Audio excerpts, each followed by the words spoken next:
오늘 말씀의 제목은 서로의 짐을 나누는 공동체입니다. 교회는 마땅히 여러 가지 이름들이 있죠. 그 중에서 서로의 사랑을 확인하고 서로의 짐을 나누는 공동체도 교회의 또 다른 이름이 될 수 있을 것이라 생각합니다. 저희들은 갈라디아서를 계속 연속해서 말씀을 나누고 있습니다. 갈라디아서 우리 5장에서 여러분 말씀들 기억나십니까? 5장의 핵심적인 말씀이 뭐였죠? 5장의 핵심적인 말씀은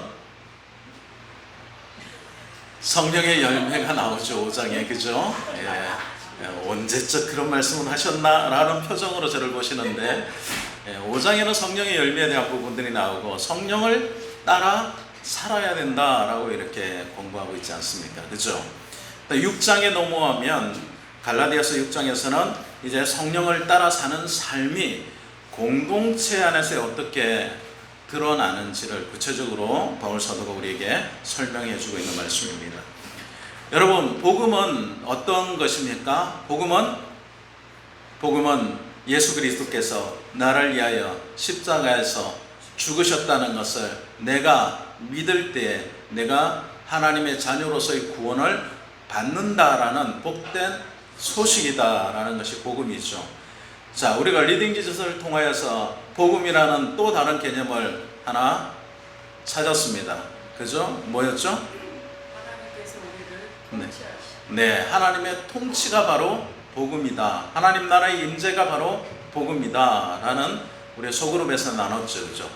이것 또한 언제 들었나 라는 표정으로 저를 보시는 분들이 계시는데 다 이야기했던 거죠. 그죠? 오늘 소그룹이 기대가 됩니다. 복음은 오늘 여러 가지 강조점들이 있는데 잘 들으시고 도대체 복음이 강조하는 것이 무엇인가를 한번 함께 나눌 수 있는 시간 되었으면 좋겠습니다. 복음은 먼저 나를 개인적인 경건의 틀에 가두는 것이 아닙니다.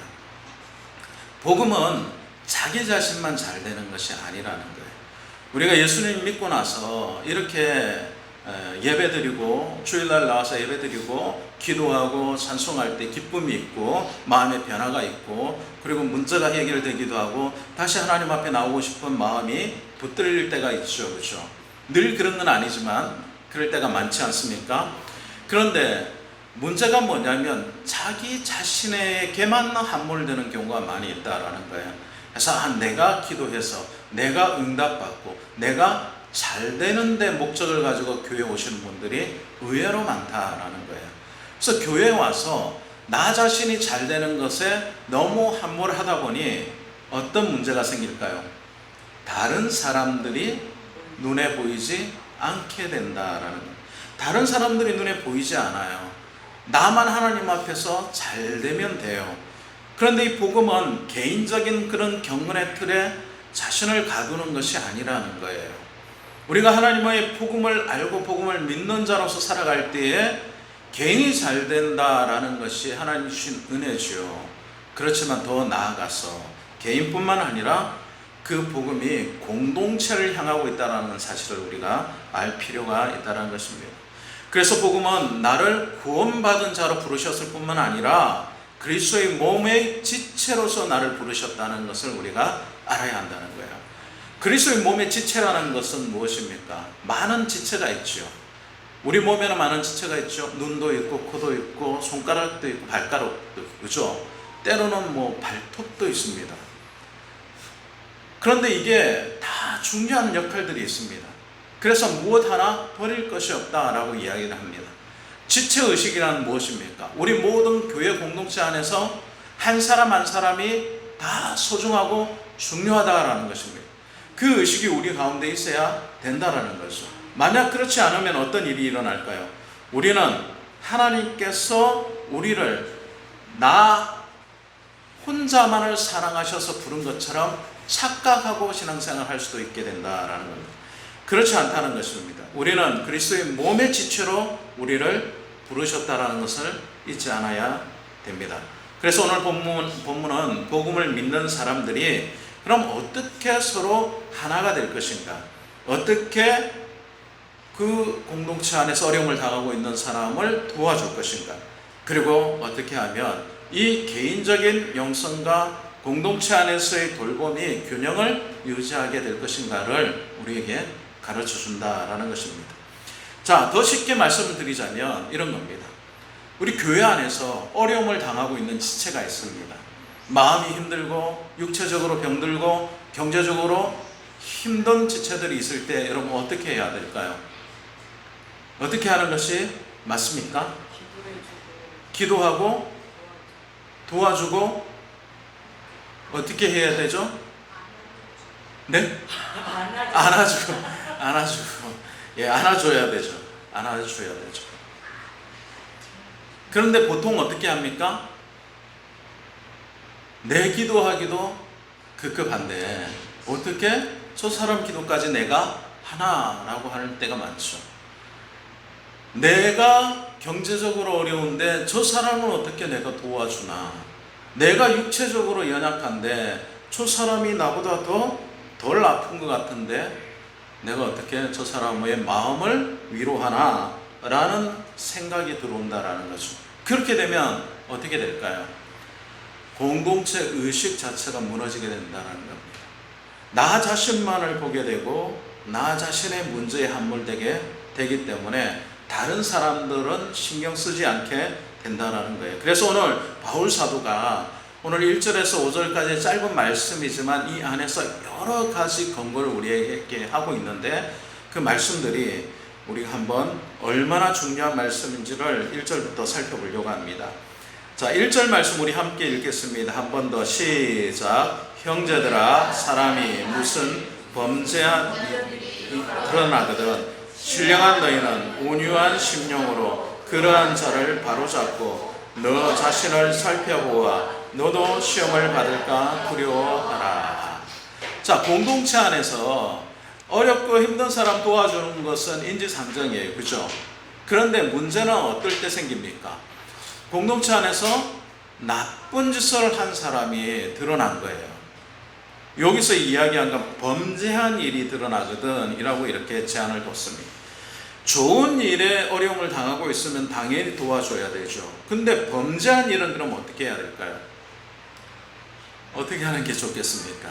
저 사람이 잘못했어요. 누가 봐도 명백히 잘못한 일을 하고 있는 거예요. 그런 일이 드러났어요. 근데 어떻게 해야 됩니까? 우리는 보통 어떻게 하죠? 지적질합니다. 어떻게 그런 일을 할 수가 있냐라고 지적질하죠. 그리고 또 어떻게 합니까? 수근수근하지 않습니까? 저 사람이 저걸 했대. 세상에나 어떻게 그럴 수가 있지? 라고 수근수근합니다. 또 어떻게 합니까? 그 사람을 격리시키죠. 격리. 그 사람을 격리시킵니다. 공동체 안에서. 야, 쟤하고 놀지 마. 쟤 나쁜 애야. 라고 이렇게 이야기한다는 거죠. 그런데 오늘 어떻게 이야기하냐면 조건이 있어요. 1절 말씀 뭐라고 해요? 형제들아 라고 이렇게 부르고 있다는 거예요. 바울 사도는 교회를 어떻게 보고 있습니까? 가족의 개념으로 보고 있는 거예요. 가족의 개념으로. 가족의 개념으로 보고 있기 때문에 서로의 지체는 뭐다? 한 형제와 자매다라는 거예요. 우리 교회도 그래서 직분이 아직까지 주어지지 않을 때까지는 어떻게 부르죠? 호칭을 형제님, 자매님이라고 부릅니다. 물론 이게 좀 정확한 표현을 하기에는 어색합니다. 그렇죠?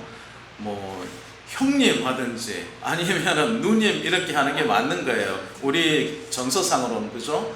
그런데 이걸 그렇게 부르면 또 너무 개인적으로 갈 수 있기 때문에 형제님, 자매님 이렇게 통칭해서 부르는데, 자, 그렇게 부르는 이유는 무엇입니까? 가족이라는 개념이 우리에게 있기 때문에 그렇습니다. 그러니까 바울 사도는 우리에게 뭐라고 이야기합니까? 너희는 한 형제야 라는 전제를 먼저 우리에게 주고 있다는 거예요. 그 다음에 우리에게 요청하는 것이 뭡니까? 범죄한 일이 드러나거든. 자, 범죄한 게 쉬쉬하고 드러나지 않을 때도 있지만 이미 그 공동체 안에서 드러났다라는 전제가 있어요. 그런데 여기서의 범죄한 일은 어떤 거냐면 의도적인 잘못이나 죄가 아니라 부지불식간에 지었던 잘못이나 죄를 의미하는 거예요. 그래서 요한복음 8장에 가늠한 여인을 예수님께서 뭐라고 말씀하셨습니까? 다시는 이런 죄를 범치 말아라 라고 이렇게 이야기합니다. 그러면서 그 전에 뭐라고 말씀하시냐면 나도 너를 정죄하지 아니하노니 라고 말씀합니다. 정죄하지 않으신다. 정죄라는 죄를 정하는 거야. 너 나쁜 놈이야 라고 이렇게 지목한다는 거죠. 의도적인 죄가 아니라 상황에 의해서 어쩔 수 없이 죄를 지었는데 그것을 정죄하지 않았다라는 것을 바울 사도는 이야기합니다. 그러면서 드러나거든 어떻게 해야 된다고요? 온유와 신령으로 보십시오. 신령한 너희는 이라는 전제가 있어요. 신령한 너희는 뭐예요? 나는 신령하지 않은데 왜 신령하다고 그러나? 왜 신령하다고 그랬어요?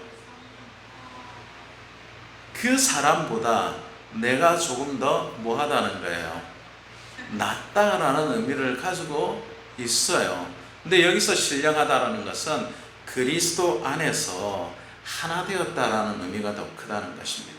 그러니까 그리스도 안에서 하나 된 사람은 신령한 형제 의식을 가지고 있는 거예요.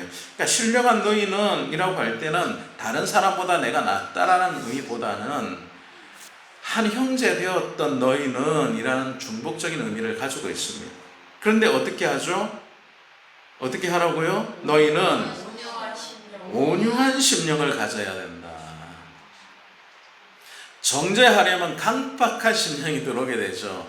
저 나쁜 놈이라고 이렇게 지목하게 됩니다. 근데 온유한 심령은 뭐예요? 이해되는 거예요. 그 사람이 왜 그런 죄를 지었는지, 왜 그런 잘못에 빠지게 되었는지가 이해가 되는 거죠. 그래서 정죄하지 않게 된다라는 겁니다. 어쩔 수 없이 죄를 짓게 된 지체가 있다면 우리는 어떻게 해야 되나요? 먼저 온유한 마음을 가져야 된다. 이해하는 마음이 있어야 된다는 거예요. 그리고 이해하는 마음으로 그냥 이해하고 끝나버리면 안 된다는 거예요. 어떻게 해야 된다는 거죠? 바로 잡아야 한다. 여기서 바로 잡는다는 의미의 원어적인 의미는 뼈가 틀어져 있는 것을 제대로 돌려놓는다는 의학적인 표현이 있습니다. 뼈가 틀어진 거예요. 이것을 어떻게 한 거예요? 바로 잡아야 됩니다. 여러분 탈골이라고 그러죠. 바로 잡는다는 의미는 탈골되어 있는 거예요. 그럼 어떻게 돼요? 탈골되어 있는 게 계속 지속되면 제대로 이것을 쓰지도 못할 뿐 아니라 나중에 불구가 되는 거예요. 시간을 놓쳐버리면 어떻게 될까요? 그 사람은 영영 그 팔을, 그 다리를, 그 탈골된 부위를 쓰지 못하게 될 수 있다. 그렇기 때문에 때를 놓치지 말고 어떻게 해야 된다는 거? 바로 잡아야 된다는 거예요. 바로 온유한 마음으로 바로 잡아야 된다는 거예요. 그렇게 하십니까? 어렵죠, 그죠? 쉽지 않습니다. 먼저 정죄가 마음이 들어오죠. 여러분 목사도 마찬가지예요. 그래서 저는 어떨 때 정죄를 많이 할까요? 교회 안 나올 때, 교회 안 나올 때요. 예.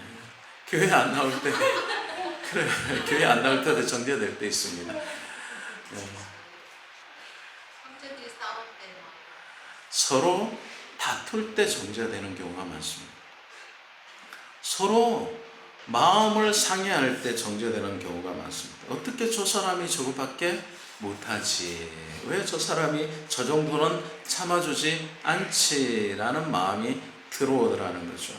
그래서 바로 잡게 된다라는 것은 원 상태로, 정상적인 상태로 돌려놓는다는 의미가 있고 또 그 사람이 회복된다는 의미를 동시에 가지고 있다는 것입니다.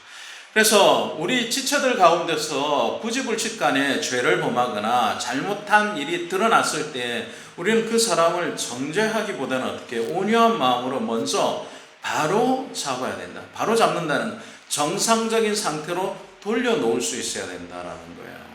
지적질에서 변화되는 것이 아니라 그 사람의 정상적인 삶으로 돌려놓을 수 있어야 된다라고 하는 것입니다. 사랑하는 여러분, 복음은 우리를 어떻게 합니까? 정죄자로 만들지 않고 어떤 사람으로 만들게요? 온유한 사람으로 만듭니다. 그리고 회복자로 세워준다는 것입니다. 그래서 우리가 복음을 제대로 알고 믿는 그리스도인이라면 우리가 복음 안에서 다른 사람을 세워주고 그 사람을 회복시키는 자가 되어야지 지적질하고 정죄하고 비판하는 사람이 되어서는 안 된다는 것입니다. 만약에 회개하지 않는 사람이 있다면 어떻게 해야 될까요? 동일하다는 것입니다. 회개하지 않고 오랫동안 그 사람이 잘못된 자리에 있다 할지라도 그 사람을 끝까지 품어주고 기다려 줄 수 있는 온유한 마음이 있어야 한다는 거죠. 그래서 팀켈러 목사님이 이런 말씀을 했어요. 복음은 나를 죄인으로 직면하게 하면서도 다른 죄인에게 다가갈 수 있는 용기를 준다라고 말씀합니다. 복음은 나로 하나님 앞에서 죄인인 것을 직면하게 해요. 내가 얼마나 악한 사람인지를 알게 해요. 그런데 그 복음은 또 다른 죄인된 사람에게 다가갈 수 있는 용기도 동시에 준다는 것을 우리가 알아야 된다는 거예요.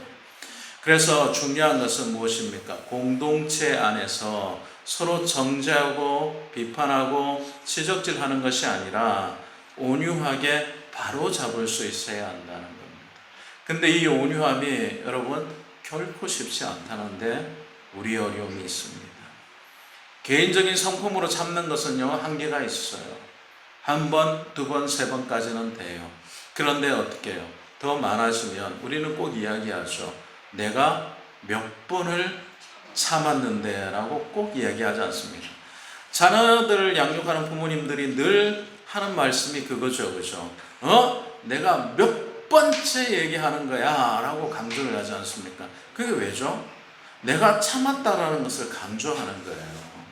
그 사람을 바로 잡는 데 목적이 있는 것이 아니라 내가 얼마나 참고 기다렸냐를 강조하는 데 목적이 있는 경우가 많다는 거죠. 바로 잡는 데 목적이 있는 것이 아니라 내가 얼마나 괜찮은 사람인지를 드러내려고 하는 목적이 더 많다. 그래서 실제로는 변화가 일어나지 않는다는 거예요. 온유하다는 것은 바로 잡힐 때까지 계속 어떻게 해야 된다는 거예요. 권해야 된다는 거예요. 나 자신을 드러내는 것이 아니라 그 사람이 바로 될 때까지 잡아갈 수 있는 그런 기다림이 우리에게 있어야 됩니다. 그래서 이것은 결코 쉽지 않기 때문에 이것을 뭐라 표현하냐면 짐이다라고 표현해요. 짐. 여러분 짐은 어떻습니까? 좋은 의미는 아니죠. 그렇죠? 짐이라는 것은 결코 우리에게 긍정적인 의미로 주어진 것은 아닙니다. 오늘 말씀을 보면 2절 말씀에 이렇게 이야기해요. 너희가 짐을 서로 지라. 나쁜 것이 드러나서 그것이 나에게 짐이 될 수 있다라는 거예요. 저 사람이 저러면 안 되는데, 그런데 내가 좀 바로 잡고 싶은데, 그런데 그 사람을 지적질하거나 나 자신을 드러내지 않고 기다려야 되니까 이게 쉽지 않은 일인 거죠. 그러다 보니 어떻게 합니까? 포기하게 되거나 나중에 비판하게 되거나 정죄하는 자리로 갈 경우가 훨씬 더 많습니다. 그래서 그런 것들이 짐이 된다라는 거예요. 나 자신의 짐뿐만 아니라 타인의 짐 때문에 우리는 교회 생활하는 것이 어려워질 때가 있습니다. 여러분 교회 나올 때 여러분 어떤 마음을 가지고 있으세요? 교회 가면은 내가 내 짐을 좀 들어놓을 수 있겠지. 내 짐이 좀 가벼워지겠지. 내 마음이 좀 좋아지겠지. 내 마음이 있는 것들이 좀 해결이 되겠지 하고 나오지 않습니까? 그런데 교회 나왔더니 어떤 사람들이 있는 거예요. 나보다 더 무거운 사람들, 더 무거운 짐을 지고 있는 사람들, 그 사람의 짐을 내가 꼭 져줘야 될 것 같은 불쌍한 사람들이 더 많이 있는 거예요. 이걸 어떻게 받아들여야 하느냐는 거예요. 내가 좀 가벼워지려고, 내가 좀 더 편해지려고, 내가 좀 더 쉬워지려고 교회에 나와서 좀 좋은 삶을, 좀 편한 삶을, 좀 이 어려운 짐을 내려놓는 삶을 살고 싶은데 그게 잘 안 되는 거죠. 오히려 다른 사람의 짐까지 내가 져야 되는 상황이 주어질 때가 더 많다라는 거예요. 근데 오늘 바울 사도는 이렇게 이야기합니다. 그 짐을 서로 지라. 근데 어떻게 져야 된다는 거예요? 나누어서 져야 된다라고 이야기합니다. 그것이 왜 그렇습니까? 공동체이기 때문에 그렇습니다. 한 가족이기 때문에 그렇다라는 거예요. 그리스도의 법을 성취하는 길이기 때문에 그렇다라는 것입니다. 우리는 가족이 되면 어떠합니까? 가족이 되면 서로의 짐을 함께 지고 가는 사람이죠. 그죠? 그렇지 않습니까? 가족인데 나 혼자 지고 가면 어때요? 너무너무 힘든 거예요. 그렇지 않아요? 그죠? 같이 나누어질 수 있어야 되는데 같이 나누어질 마음이 없는 가족 구성인이 있으면 어때요? 내가 훨씬 더 무거워진다는 거죠. 그럼 어떻게 해야 될까요? 가족의 연을 끊어야 될까요? 어떻게 해야 합니까? 내가 조금 더 칠 수 있어야죠. 내가 좀 더 무거운 짐을 져주는 거죠. 내가 좀 더 힘이 있으니까, 내가 좀 더 여력이 있으니까, 내가 좀 더 참을 수 있으니까 그 사람의 짐을 내가 나누어질 수 있는 마음이 있어야 한다는 것입니다. 그래서 서로 짐을 지어야 된다라고 이야기합니다. 왜 그렇습니까? 예수 그리스도께서 이미 우리를 위하여 우리의 무거운 죄짐을 그분께서 지고 가셨던 모범을 우리에게 보여주셨기 때문이다. 제자된 우리는 어떻게 합니까? 그 길을 동일하게 걸어갈 수 있어야 된다는 거예요. 내 짐만 아니라 나의 공동체 안에 있는 사람들의 짐도 내가 나누어질 수 있는 마음이 있어야 한다는 것입니다. 이사야 53장 4절 말씀해 보면 그는 실로 우리의 질고를 지고 가셨다라고 이렇게 말씀합니다. 예수 그리스도의 고통뿐만 아니라 우리의 질고까지도 지고 가신 분이 예수 그리스도다. 그리고 마태복음 11장 28절에 우리가 잘 알고 있는 말씀이 있지 않습니까? 수고하고 무거운 짐진 자들아 다 내게로 오라. 내가 너희를 쉬게 하리라. 수고하고 무거운 짐진 자들아 다 니들이 알아서 해라 라고 하셨다면 얼마나 우리 마음이 무겁겠어요. 근데 예수님이 우리의 짐을 대신 져 주시겠다라고 선포하셨다는 거 아닙니까? 그래서 그분이 우리에게 그런 복음의 모범을 보여주셨다면 우리도 그 길을 따라가는 자로서 함께 짐을 질 수 있어야 된다라는 것입니다. 현대교회는요, 개인주의에 빠질 위험이 굉장히 큽니다. 그래서 내 신앙, 내 경건, 내 구원에만 골몰하게 되는 경우가 많습니다. 근데 진짜 복음을 믿는 사람은요, 우리가 먼저 나와요. 우리가 무엇을 해야 될지, 우리가 어떤 일을 해야 될지, 우리가 어떻게 이 어려움을 이겨낼지, 우리라는 말이 먼저 나온다는 거예요. 한 가족됨을 인식하고 있기 때문에 그래요. 복음을 아직 경험하지 못한 사람은 내가 먼저 드러나는 거예요. 내가 너무 힘들어요. 내가 어려워요. 내가 이 짐을 어떻게 지고 가요? 라고 표현합니다. 교회 안에서 우리라는 공동체 의식이 없다라는 것은 아직 지체 의식을 갖지 못했다라는 거예요. 그래서 자기 중심적으로 자기 신앙을 만들어 간다라는 거예요. 다른 사람들과 어울리기를 싫어하고 다른 사람들에게 내 삶을 내어놓는 것을 부끄러워하고 다른 사람들의 이야기 듣는 것을 내가 귀찮아한다면 우리는 함께 지체된 마음이 아직까지는 없는 겁니다. 교회라는 것은 내 짐뿐만 아니라 다른 사람의 짐에 대하여서도 관심이 있어야 한다는 거예요. 내 짐만 내려놓으려고 하는 것이 아니라 다른 사람의 짐도 어떻게 하면 내려놓을 수 있을지에 대한 고민이 함께 있어야 된다는 것입니다. 그래서 복음은 우리로 하여금 다른 사람의 짐을 어떻게 나의 것으로 기쁘게 질 수 있도록 만들어 줍니다. 그래서 복음을 아는 사람은 다른 사람의 무거움을 함께 느끼는 사람이에요. 다른 사람의 고통을 나의 고통으로, 다른 사람의 아픔을 나의 아픔으로 느낄 수 있어야 된다는 거죠. 자기 중심적인 신앙에서 벗어나서 다른 사람을 생각할 수 있는 마음의 여유를 갖게 되는 거예요. 그렇지 못한다면 나는 아직까지도 나의 개인적인 신앙에 머물러 있다는 것을 우리가 알아야 된다는 거예요. 나 자신, 나의 육신적인 가족만 생각한다면 여러분의 반경은 너무 좁은 거예요. 이제 그 눈과 마음을 좀 더 넓히셔야 합니다. 교회 안에서 지체된 사람들이 얼마나 무거운 짐을 지고 함께 걷고 있는지를 돌아볼 수 있어야 되는 거예요.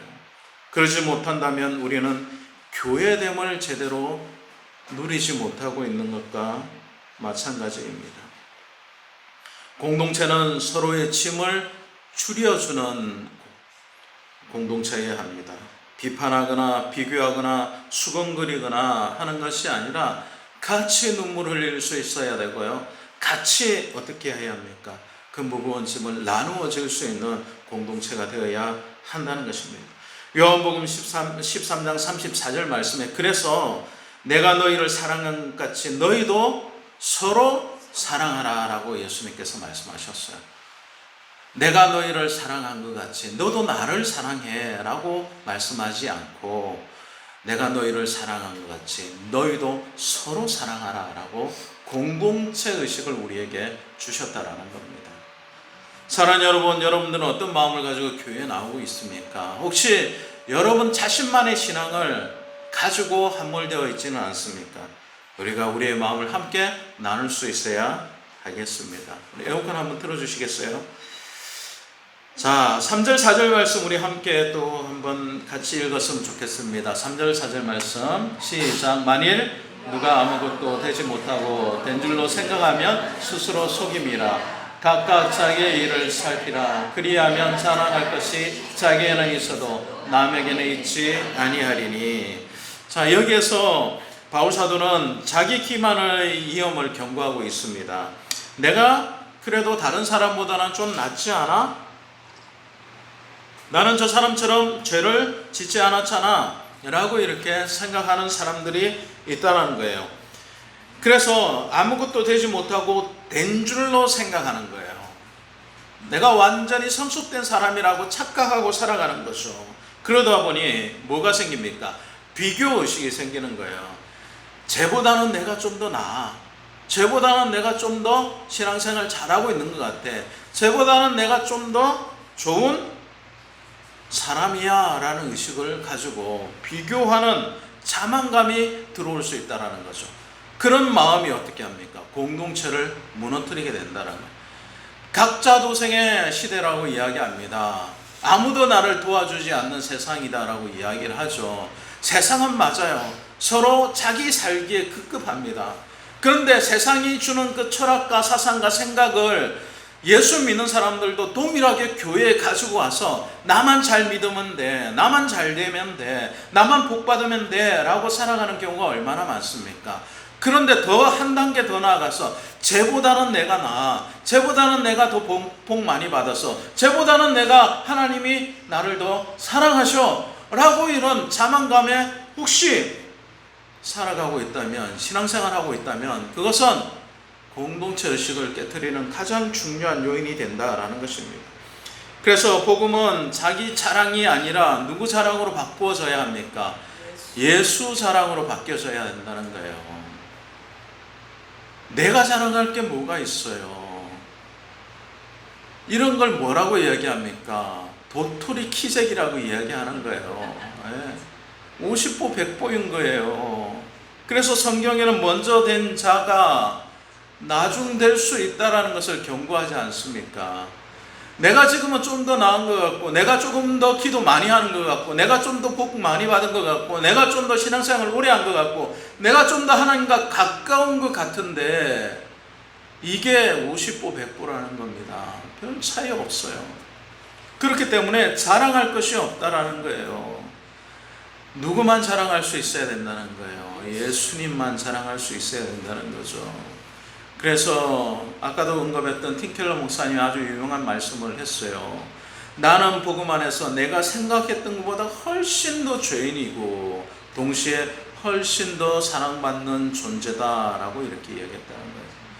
나는 내가 생각했던 것보다 하나님 앞에서 훨씬 더 악독한 죄인이에요. 나 참 괜찮은 사람인 줄 알았는데 하나님 앞에 서보니 얼마나 지저분하고 얼마나 구더기 같은 미약한 존재인지를 알게 되더라라는 거예요. 그 복음이 자기 인식을 올바르게 세워준다라는 거죠. 그리고 더 중요한 것은 그것을 깨달은 사람이 내가 얼마나 더 사랑받은 존재인지를 알게 된다라는 겁니다.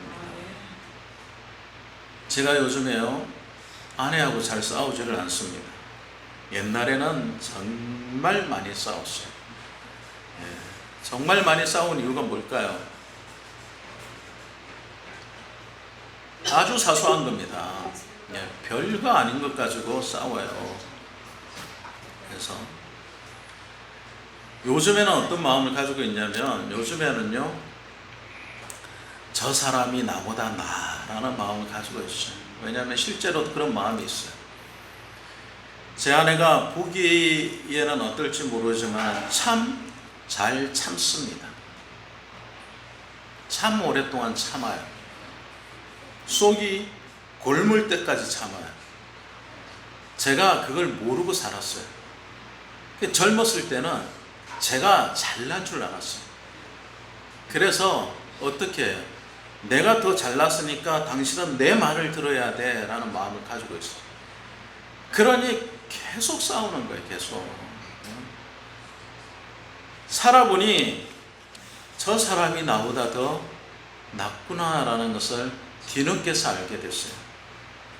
그리고 나서 그 사람이 말하는 것이 인정되더라라는 거예요. 요즘에는요, 뭘 하자고 하면 제가 웬만하면 합니다.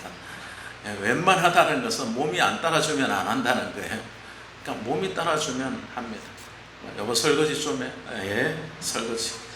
여보 청소기 좀 돌려. 조금 이따 돌릴게. 여보 조금 있었어. 돌려. 예, 가서 돌립니다. 요즘 세탁은 제가 도맡아 놓고 합니다. 아예 그냥 세탁기는 저희 집에 제가 그냥 담당을 하는 것 같아요. 세탁기가 세탁을 하지만 세탁보다 더 중요한 것은 세탁하고 나서 털고 말리고 빨래를 개어서 제자리에 갖다 놓는 겁니다. 그걸 제가 알게 되었어요. 아직도 설거지를 도와주지 않는 남편, 아직도 세탁을 도와주지 않는 남편, 아직도 집에 와서 들어누워서 소파와 함께 혼연일체가 되어 있는 남편이라면 정신 차려야 합니다. 제대로 살려면요, 아내를 긍휼히 여기는 마음이 있어야 돼요. 그리고 그 아내가 나보다 낫다라는 것을 알게 되어야 진심으로 그를 사랑하게 된다는 것입니다.